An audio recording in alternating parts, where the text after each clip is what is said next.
Assalamualaikum warahmatullahi wabarakatuh.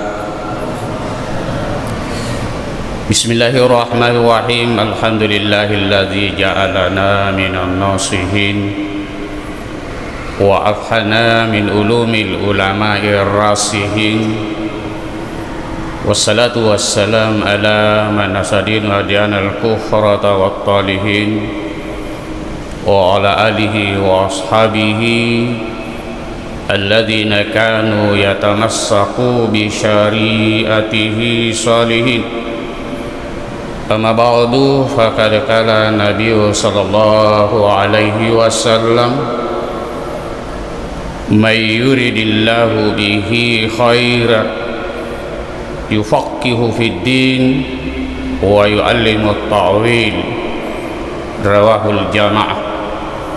Sadaqal adzim wa sadaqa rasuluhun nabiyul karim wa nahnu ala zalika minasyahidin zakirin. Jemaah tarawih yang berbahagia yang insyaallah dicintai, diridai oleh Allah yang Maha Pengasih, Allah yang Maha Penyayang. Oleh pengurus masjid kita, Masjid Islamic Center Datuk Piro, mengamanatkan kepada saya setiap malam ganjil mulai malam ini untuk menyampaikan satu materi, yaitu materi fikih, salah satu disiplin ilmu keagamaan yang perlu dipelajari dan diamalkan dalam kehidupan sehari-hari. Mengingat yang pertama, Rasulullah sallallahu alaihi wasallam bersabda, may yuridillahu bihi khaira, siapa yang diinginkan oleh Allah menjadi orang yang terbaik, yufaqihu fid din, diberi pemahaman dan mengamalkan ajaran Islam. Hadis ini mengandung pengertian bahwa ketika kita ingin menjadi orang terbaik di mata Allah, salah satu cara diantaranya adalah harus memahami dan mengamalkan ajaran Islam yang kita tahu. Sebab buat apa kita tahu ajaran Islam kalau kita tidak amalkan? Karena hidayah itu ada dua. Secara garis besarnya ada hidayatul ammah dan ada hidayatul khassah. Hidayatul ammah adalah Allah memberikan kepada kita pengetahuan tentang syariat Islam, tapi tidak semua orang yang mengetahui syariat Islam mampu mengamalkannya. Sehingga hidayatul khassah adalah yang mengetahui syariat Islam, hukum-hukum Islam, lalu mengamalkan. Itulah hidayah khusus namanya. Alasan yang kedua, sehingga kita perlu mempelajari fikih untuk terhindar dari kesalahan memahami ajaran Islam ketika kita tidak pakai fikih. Sebagai suatu contoh, di kalangan kita berbeda pendapat tentang hukum ziarah kubur, yang masing-masing fanatik. Satu kelompok berkata haram ziarah kubur, juga punya alasan dan punya dalil. Satu kelompok berkata ziarah kubur adalah wajib, juga punya dalil. Masing-masing dalil hadis Rasulullah sallallahu alaihi wasallam. Dalil pertama yang mengatakan haram ziarah kubur karena Nabi berkata, nahaitukum an ziyaratil kubur, aku larang kamu semua ziarah kubur. pada dasarnya larangan itu adalah haram, sehingga pada dasarnya ziarah kubur karena haram, karena larangan adalah haram. Dalil inilah yang dipegang oleh orang yang mengatakan haram ziarah kubur, tidak boleh ziarah kubur, tidak ada manfaat. Kelompok kedua berkata ziarah kubur wajib. Kenapa? Hadis Nabi juga berkata fazuruha fa innaha tazkiratul maut. Kedua-duanya hadis sahih. Satu larangan, satu perintah. Perintah pada dasarnya adalah wajib. Ketika kita tidak mau pegang, tidak mau berpedoman kepada fikih, kita bingung dalil mana yang kita mau pegang, apakah dalil haram atau dalil wajib. Di sini pentingnya ilmu fikih. Kaidah fikih berkata al-amru ba'da nahyi yufidul ibaha. Perintah yang diawali dengan larangan melahirkan hukum boleh. Oleh karenanya ziarah kubur hukumnya bukan wajib, bukan haram, tetapi adalah boleh. Kenapa boleh? Karena pernah dilarang oleh Nabi, lalu Nabi sendiri perintahkan. Karenanya para ulama fikih yang disebut dengan fuqaha mengatakan bahwa pada dasarnya ziarah kubur hanya boleh dan bisa meningkat menjadi sunat ketika pertama, ketika ziarah kubur membuat kita sadar tentang kematian, lalu kita mencoba untuk mempersiapkan diri untuk mati, maka itu disunatkan.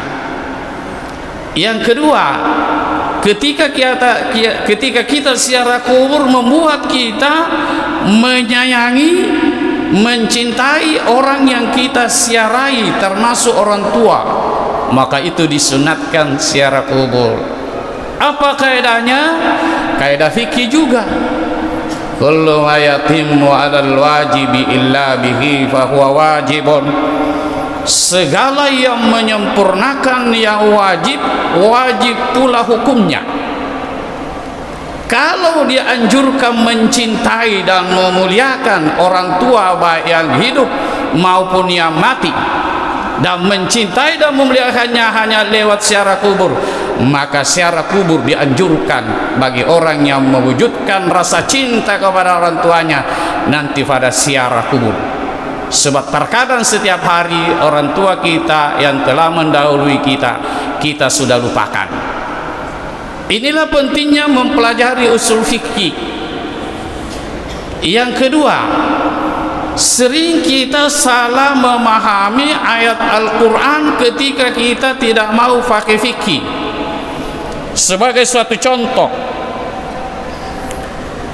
dalam ayat Al-Quran surah Al-Jumu'ah ayat 10 dan ayat 9. Ayat 10 berkata fa isa qudiyatimus salatu fantashiru fil ard. Jika kamu telah menunaikan salat Jumat, setelah memberi salam ke kiri ke kanan, fantashiru, tersebarlah dengan segera. Fantashiru adalah fi'lun amar, perintah. Sehingga ada orang memahami ayat ini tidak boleh duduk berzikir, tidak boleh duduk berdoa, yang penting sudah memberi salam ke kiri dan ke kanan harus segera bubar, tinggalkan tempat itu, karena Al-Quran pantasiru, tersebarlah dengan segera di permukaan bumi.